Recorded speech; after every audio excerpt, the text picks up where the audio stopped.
여러분, 집값이 굉장히 많이 떨어지죠.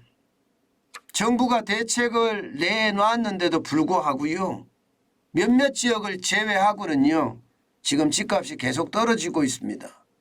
게다가 몇몇 지역에 잠깐 오르는 것도 데드캣 바운스라고 해서 잠시 일시적으로 반등하는 것이다. 이렇게 이야기를 하거든요. 전체적으로는 아직도 집값 하락이 폭은 줄였습니다마는 1% 가까이 가던 하락폭이 일주일에 이것이 뭐 0.54%, 0.66% 이렇게 폭은 줄였어요. 그러나 하락의 기류는 그대로 이어지고 있습니다. 이런 상태라고 하면 집값은 계속 떨어질 거거든요. 집값이 계속 떨어지면 집을 팔아도 빚을 못 갚는 가구들이 늘어날 수밖에 없습니다. 그렇게 되면 어떻게 될까요? 집을 팔아도 빚을 갚을 수 없는 가구들이 늘어난다. 결국 제가 여러분들에게 말씀드렸던 부채 폭발의 위기가 있다는 뜻이지요. 일단 이것을 보세요, 여러분. 집 20%가 하락하면 집 팔아도 빚 못 갚는 가구가 여러분 57만 4천 가구라고 합니다. 전체 말입니다. 부채를 갖고 있는 가구 수가 작년 6월 말 기준으로 1182만 가구입니다. 이 중에서 57만 4천 가구 그러면 4.9% 정도 됩니다. 4.9%가 집을 팔아도 빚을 못 갚는 가구로 전락한다는 거예요. 이것은 어째 보면 말입니다. 집값 하락이 부채 폭발을 일으켜서 금융위기를 촉발시킬 수도 있다. 이런 얘기가 되는 건가요? 게다가 말입니다. 이 지표는 한국은행에서 발표한 지표예요. 한국은행에서 발표한다는 지표는요. 그만큼 부채 위기에 대해서 경고하고 있다. 이런 얘기가 되는 겁니다. 좀 더 구체적으로 볼까요? 보시면 깜짝 놀랄 거예요. 작년 6월 집값을 그대로 유지할 때도 금융부채 보유 가구가 3.3% 39만 가구가 되는 거고요. 금융부채가 지금 집값이 20% 하락할 경우에는 4.9% 57만 4천 가구가 된다는 것입니다. 이것은 여러분 어떻게 생각하면 부채 폭발의 아주 초미의 위기다. 저는 그렇게 생각합니다. 그만큼 말입니다. 가계 부채에 대한 어떤 충격이 커질 수 있다는 뜻이에요. 문제는 여러분, 문제는 집을 팔아도 빚을 못 갚는 가구도 이렇지만 전세도 문제입니다. 전세도. 여러분 이거 한번 보세요. 170조가 넘어섰습니다. 전세 대출이. 2022년 10월 기준으로 171조 9천억 원이 됐거든요. 2017년만 하더라도 전세 대출은요 48조 6천억 원이었습니다. 그러던 것이 지금 몇 배가 늘어났습니까? 거의 4배 가까이 늘어났나요? 4배가 넘었죠. 4배가 넘게 늘어났습니다. 5년 만에 말입니다. 5년 만에. 그러면 여러분 전세 대출은 뭐가 문제가 생기느냐? 이게 임대차 3법 때문에 전세 자금이 엄청나게 올라갔다가 지금은 추락하고 있거든요. 반토막이 난데도 수두룩합니다. 그러면 집값을 돌려줘야 되는 집주인은 어떨까요? 지금 집값을 돌려줘야 되는 집주인들이 지금 집값을 돌려주지 못하는 경우가 허다하게 일어나고 있습니다.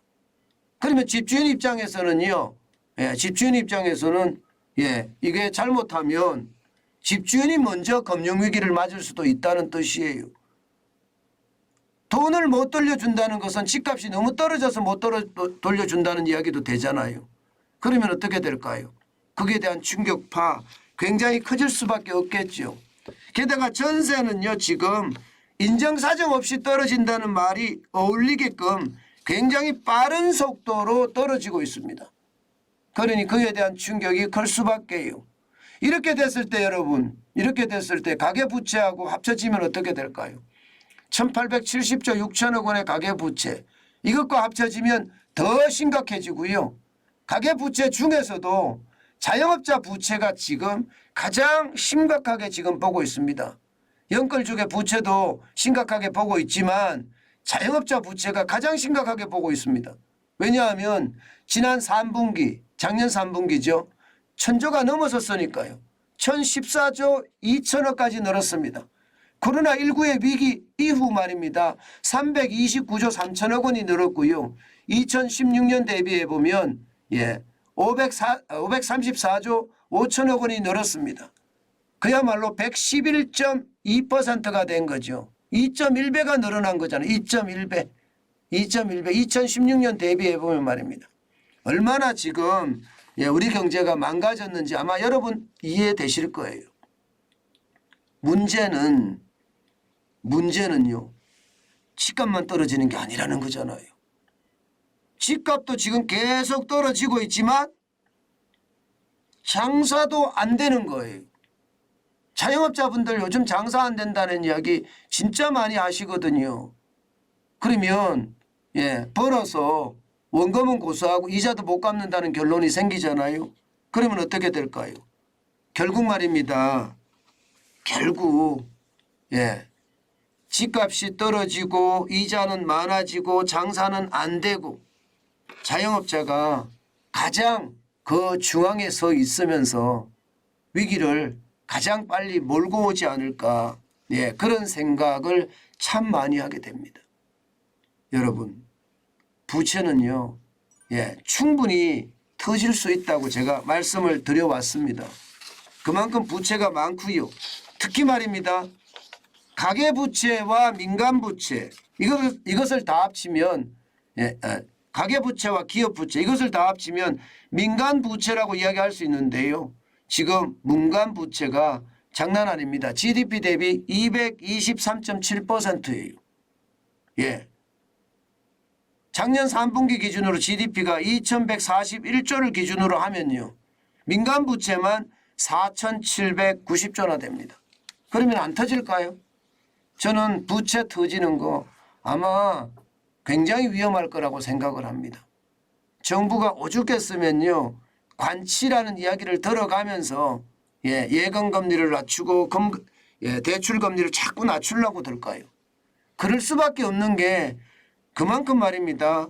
대출금리가 높으면 안 그래도 부채 폭발의 위험이 있는데 아마 어마어마한 위험이 터지지 않겠느냐 그런 우려감이 커진 탓일지도 모르겠습니다. 저는 제일 중요한 게 집값이에요. 집값이 지금처럼 떨어지면 결국 말입니다. 감당하지 못하고 펑 하고 터질 수 있는 그 위험 점점 커진다. 이렇게 말씀드릴 수가 있을 것 같습니다. 부채 폭발의 위험은 제가 엄청나게 강조를 하는데요. 그만큼 위험이 크기 때문입니다.